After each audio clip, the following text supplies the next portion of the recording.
Сәлем достар, менің каналыма қош келдіңіздер. Бүгін мен сіздерге өте пайдалы видеомен бөлісетін боламын. Менің каналымда өздеріңіз білесіздер, доллар гүлінің күтімі, фикус гүлінің күтімі деген видеолар бар. Солардың астынан көптеген комментарийлар келеді. Доллар гүлінің жапырағы сарғайып жатыр, фикус гүлінің жапырағы сарғайып түсіп жатыр, не істесем болады деп. Әрине бұған антистресстік препараттар құю керек. Бәрімізге белгілі, гүлдерге арналған антистресстер олар эпин мен циркон болып табылады. Гүл өсірушілердің арасында қайсысы жақсы, эпин жақсы ма, әлде циркон жақсы ма? Әлде екеуі бір препарат па, бірдей мақсаты бірдей препарат па деген сұрақтар көп кездеседі. Бірақ көпшілігіміз екеуі де антистресс болғаннан кейін екеуі айырмашылығы жоқ деп ойлайды. Бірақ екеуінің мақсаты әртүрлі. Сіз таңғалуыңыз мүмкін, екеуінің мақсаты әртүрлі. Мен осы видеода циркон мен эпиннің айырмашылығы туралы егжей-тегжейлі түсіндіретін боламын. Сонымен қатар оларды қалай қолдану керек, қандай мөлшерде қолдану керек туралы айтатын боламын. Сіз осы видеоны соңына дейін көретін болсаңыз, бұл тақырып бойынша сізде сұрақ қалмайтын болады. Егер сұрақ қалатын болса, осы видеоның астына комментарийге жазыңыз, мен сізге міндетті түрде жауап беретін боламын. Ең алдымен эпин қалай жұмыс жасайды, осы туралы айтайын. Эпин гүлдердің иммунитетін күшейтеді. Оларды алдағы уақытта болуы мүмкін стресстерге дайындайды. Енді осы жерде осы сұраққа жауап кетейік. Алдағы уақытта болуы мүмкін стресстерге не жатады? Бұл гүлдеріңіздің қаушағын ауыстыру, немесе оның орнын ауыстыру, немесе басқа пәтерге көшу, және жылу маусымы кезінде ауаның ылғалдылығы ол біздің гүлдеріміздің алдын ала болуы мүмкін стресстер болып табылады. Сондықтан біз алдын ала білетін жоспарланған стресстік жағдайларға дейін осы эпинді қолдануды ұсынамын. Бұл гүлдеріңізді болашақта болуы мүмкін проблемаларды болдырмауға тырысады.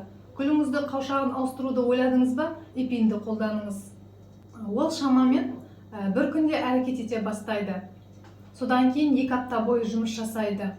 Содан кейін әсері бірте-бірте кете бастайды. Гүліңізге эпинді құйып қойып, негізінен 2 апта деген ұзақ уақыт, сол 2 аптаның ішінде гүліңіздің қаушағын ауыстырсаңыз болады. Ал мен сізге эпиннің мөлшерін қалай өлшеу керек және қалай қолданатыны туралы айтамын. Бірден айтайын, эпинмен тек гүлдеріңізге су шашасыз. Оны суармайсыз. Оны суарудың мәнісі жоқ. Егер эпинді гүлдеріңізге су құятын болсаңыз, топырақтың сілтілік ортасы бұзылады. Ол гүліңізге зиян. Кейбір гүл өсірушілер эпинмен суарсаңыз да болады деп айтуы мүмкін. Оның мәнісі жоқ. Өйткені гүлдердің тамыры эпинді сіңірмейді. Сондай-ақ эпиннің күшін жарық күн сәулесі әсер етеді. Сондықтан эпинді таңертең күн шыққанша қолдану керек, немесе түнде қолдану керек. Мен көбінесе түнде қолданамын, оның әсері кеткен жоқ деген күдігіңіз болмайды. Эпин мынандай қаушақта 1 мл ампулада сатылады. Осы 1 мл ампула 5 литрлік суға жеткілікті. Егер сіздің гүліңіз өте көп болмаса, осының жартысын 2,5 литрлік суға қолдансаңыз болады. Осы эпинді гүлдеріңізге шашып болғаннан кейін, олған қалған бөлігін сақтау мүмкін емес, өйткені оның әсері кетіп қалады. Сондықтан оны гүліңізді суармай төгіп тастасаңыз болады. Ал мынау қалған эпинді тоңазытқышта сақтасаңыз болады. Келесі қолданғаннан кейін сақтауға болады. Ал енді циркон туралы айтайын. Циркон бұл гүлдерге арналған тыңайтқыштар мен дәрі-дәрмектердің ішіндегі менің ең жақсы көретінім. Ол өйткені әртүрлі ауру гүлдерді реанимациялауға және антистресстік препарат болып табылады. Бірақ оның эпиннен айырмашылығы бұл гүлдерге стресстен кейін қолданылады. Эпин стресске дейін, циркон стресстен кейін. Бұл осы екеуінің ең басты айырмашылығы болып табылады. Сонымен қатар циркон өсімдіктердің тамырына жақсы сіңеді және ол тамырларды жақсы өсіруге көмектеседі. Сонымен қатар олардың тамырлары көгеруі және әртүрлі шіріктерге жақсы көмектеседі.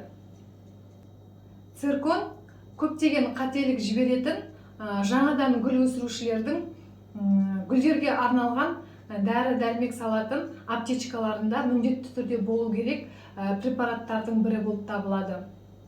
Цирконның эпиннен ең басты айырмашылықтарының бірі, екінші айырмашылығы, цирконмен гүлдерді суаруға болады. Жоғарыда айтылып кеткендей, оның цирконды гүлдердің тамырлары жақсы сіңіреді. Сонымен цирконмен гүлдерге шашуға да болады және суаруға да болады. Бірақ бұны да түнде жасаған дұрыс. Өйткені жарықтан бұның да әсері кете бастайды. Гүлдерге цирконды шашу кезінде гүлдердің жапырақтарына, жапырақтарының бетіне, жапырақтарының астына, сабақтарына, барлығына шашуға тырысыңыз. Өйткені цирконды гүлдердің жапырақтары, сабақтарының барлығы жақсы сіңіреді. Содан кейін барып гүлдеріңізді цирконмен суарыңыз. Бірақ осы жерде айта кететін жайт, цирконмен суармас бұрын, жарты сағат бұрын бірінші гүліңізге жай су құйып алыңыз. Есте сақтаңыз, қандай да бір препарат или тыңайтқыш гүліңізге құятын болсаңыз, алдымен гүліңізді жарты сағат бұрын жай сумен суарып алыңыз, содан кейін барып құю керек. Қандай препарат құйсаңыз да. Цирконды 1 литр суға 4 тамшы құясыз, содан кейін жақсылап араластырасыз, содан кейін құясыз. Осы белгіленген дозада көрсетілген ережелердің барлығын сақтай отырып қолдану керек. Ережелерін сақтамау, дозасын артық, гүлімді бірден күшті қыламын деп дозасын артық пайдалану, бұл жақсылыққа әкеп соқпайды. Осы жерде бір ескертетін бір жайт, циркон мен эпинда бұл өте танымал препараттар болып табылады. Сондықтан бұлардың жалған подделкалары өте көптеп кездеседі. Сондықтан бұларды сатып аларда гүлдер өте көп сатылатын, жиі сатылатын ірі магазиндерден алу керек. Және сатып алып жатқан кезде бұлардың қолдану мерзіміне қараңыз, жаңасын сатып алуға тырысыңыз. Бүгін мен сіздерге эпин мен циркон туралы егжей-тегжейлі түсіндірдім деп ойлаймын. Сіздерде ешқандай сұрақ қалған жоқ деп ойлаймын.